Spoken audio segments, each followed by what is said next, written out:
देखो theorem number 13.5 converse है किसका 13.4 का।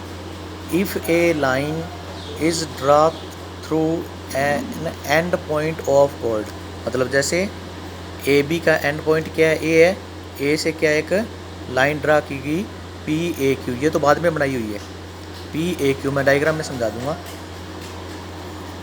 Of circle such that angle formed with chord is equal to the angle subtended by chord in the alternate segment, then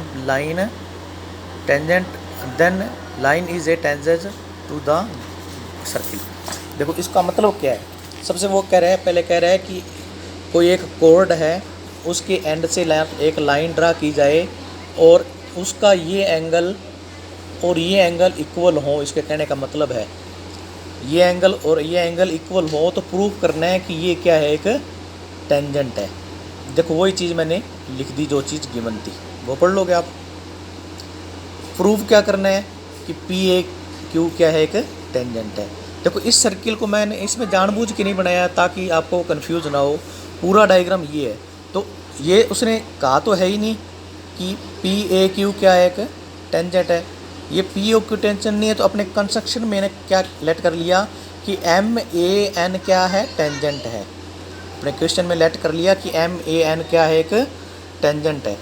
अब देखो given क्या है, ये चीज़ गिवन है angle B A Q equal to angle B A C, ये given है तो लिख दिया, इक्वेशन फर्स्ट होगी।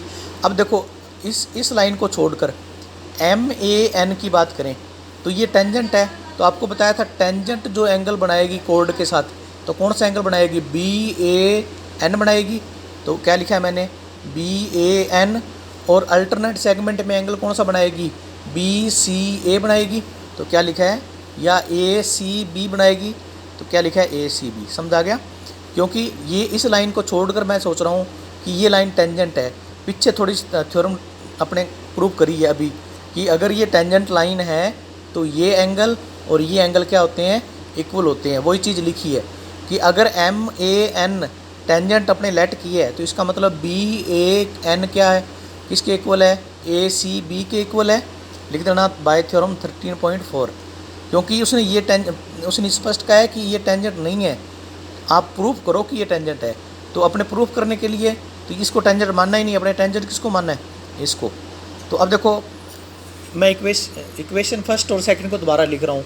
अब ये दो पार्ट इक्वल हो गए, बी सी ए और बी सी ए इक्वल है, तो इसका मतलब ये पार्ट भी क्या होना चाहिए, इक्वल होना चाहिए। इसका मतलब बी ए क्यू और बी ए एन क्या होने चाहिए, इक्वल होने चाहिए। इक्वेशन नंबर क्या बन गई, थर्ड बन गई।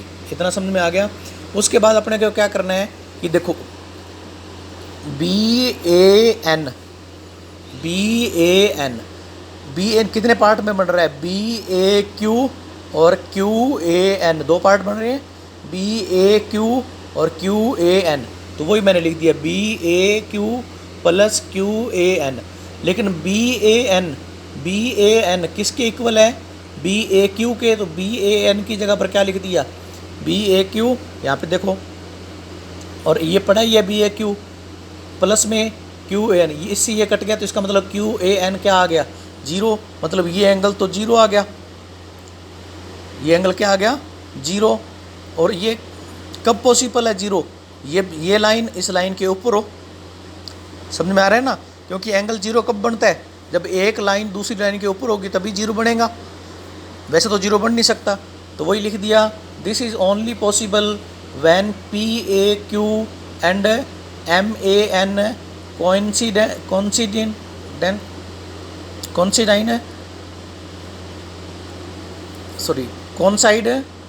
Each other. मतलब ये लाइन इस लाइन के ऊपर हो तभी ये पॉसिबल है। मतलब एम ए एन और पी ए क्यू ए की लाइन है, चाहे आपने लेट कर ली, तो इसका मतलब क्या हो गया, it means P A Q क्या है, टेंजेंट है। ए की लाइन है तो ये टेंजेंट लेट की है, तो ये भी क्या होगी, इसकी टेंजेंट होगी। समझ आ गया ना, क्योंकि यहाँ से देखो एंगल जीरो बन रहा है। एंगल जीरो कब बन सकता है, जब ये लाइन और ये लाइन सेम हो, तो ये टेंजेंट है तो ये भी क्या हो जाएगी, टेंजेंट हो जाएगी। वही लिखा है, कौन साइड में देख लेना। इंग्लिश का पहले ही बोला है, अभी मेरी इंग्लिश कमज़ोर है, कोई इंग्लिश का वर्ड गलत हो तो वो सही कर लेना खुद।